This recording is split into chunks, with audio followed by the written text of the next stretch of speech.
Tell me what St. Matthew's House is doing in response to COVID-19 during this time. Yeah, well, St. Matthew's House, really exists to show our community how God cares for the least of these. And in a crisis like this, it's so important that we step forward and we show leadership. So one of the first things that we've done is we've started working to educate and protect those people who are in our care. We've isolated the campuses that we can. Our recovery campuses are on a semi-quarantine basis. There's only emergency reasons to leave those campuses. So we're protecting those populations. And then what we're doing with the community as a whole is that we've kind of increased our presence in the community in a real dramatic way. One of the things we typically would do is in a week's time, we would give out between our groceries to 30 to 70 families per week in our community, people that are at risk and struggling with unemployment or income issues. So in the last 3 weeks, we've given out now, we're helping about 1,600 families a week. Wow. And so we're giving out over 60 tons of groceries. And this is really almost a book of Exodus, wandering in the wilderness, and the manna keeps showing up.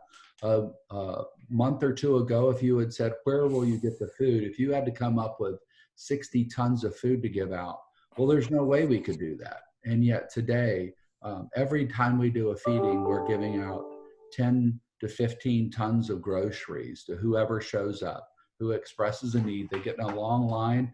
And so literally thousands of % increase in the impact. And what's happening is that's inspiring our community. We have a lot of donors, a lot of the wealthy that are sitting back fearful and anxious. And we believe that not just the poor, but everybody is impacted by this. And they want to be impacted in a way, how can I make an impact? How can I address the problems in my community? So we think it's a valuable part of what we're doing by giving people the opportunity to address the concerns in their life and in the world around them. So we're talking with donors, as I've done some interviews publicly about this is a time when we have a chance to show our kids or our grandkids how people of courage and people of faith handle adversity and challenges and change.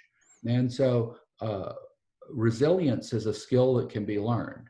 But many people aren't naturally resilient. They can be overwhelmed and throw up their hands in almost a panicked, I need to quit.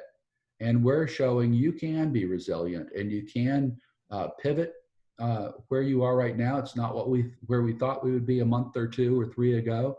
But today, what we're doing is we're showing our whole community that we are the resource. And so they're looking at the church as a whole. They're looking at St. Matthew's House. And so we're out there a lot ministering to people. One of the things I do is I make sure that my face is there, that at the soup kitchen, when all of this started, the men and the women that coming to the soup kitchen, some of them were chronic homeless. There were 25, 30 people coming for lunch, and they were all fearful and wanting to take as much food as they could get back to their camp. And I, just to show up and say, guys, let me pray for you. We're going to feed you, but we're going to be here as long as there's food in my pantry at home. I promise you, we will be here, and we're going to be helping you through this tough time. And you saw people relax and seeing that there is leadership and that they're not alone. And then to communicate, you're not alone. I'm not here because I'm a great guy. I'm here because God loves you, and you are special and important to him. And you may not have recognized his presence, but in this crisis, know that God is here for you. And so we're actually improving the quality of food that we're giving right now.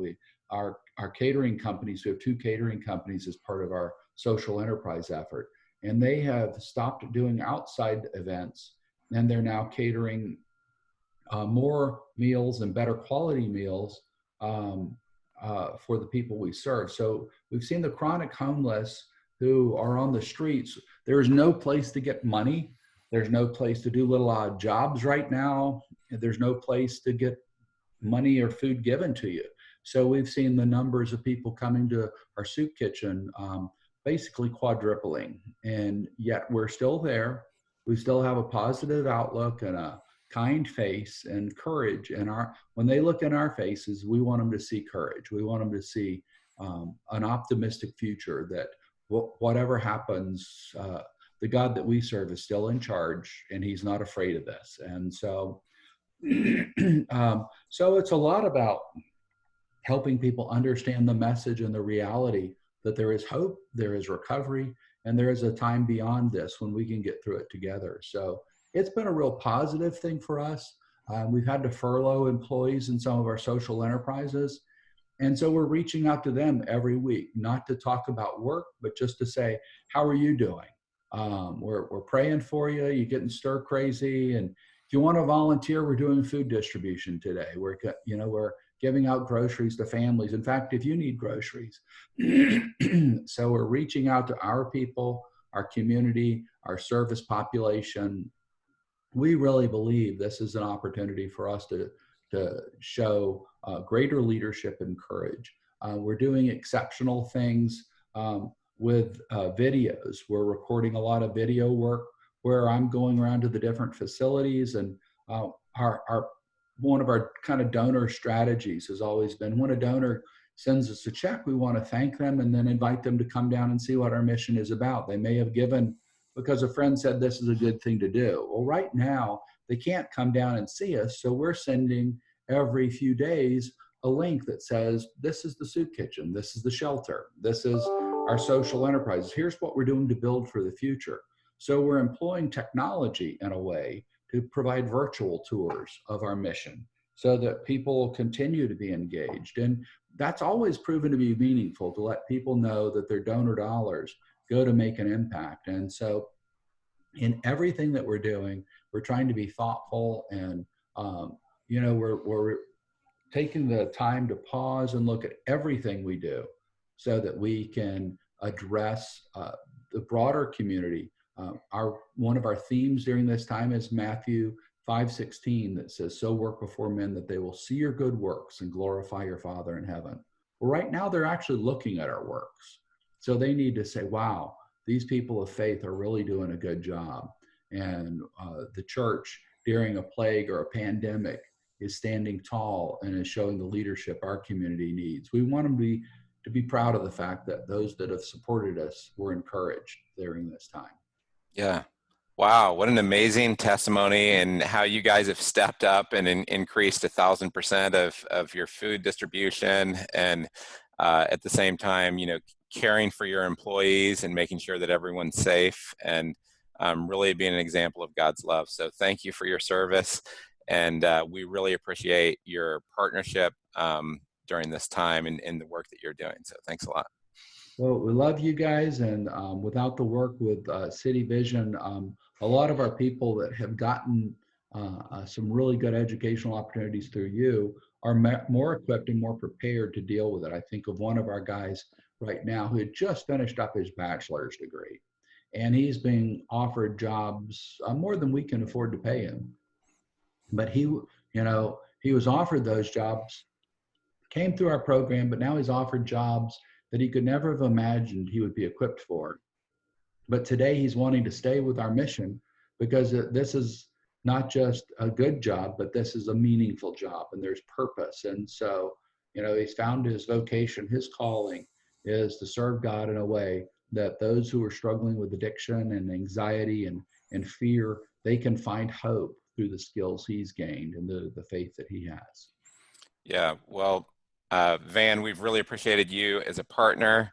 And I know we've had, I think, over 25 students from your rescue mission, and they've been amazing students. And we've really appreciated that we could be a part of helping your folks on the front lines really lead by example. So thank you for all the work that you're doing. Well, thank you. We appreciate you. I will mention one other thing that's kind of fun is rather than shirking our responsibility, we've actually added one new key position. We have a medical director now. As a rescue mission, we've said, we're trying to make decisions that really you need a doctor to make. Right. And we found a physician who has an epidemiology background, who was getting close to retirement, and said, I'll work for you full time at a price we could afford. And so we've actually dramatically improved the quality of our staff so that we're making wise decisions when it comes to addressing these issues, not just budget decisions or things like that. And those are the kind of things that I think everybody should be thinking about. What can we do to improve our quality right now? Yeah, well, thank you. You guys are an amazing example of innovation. So thanks a lot. All right, thank you.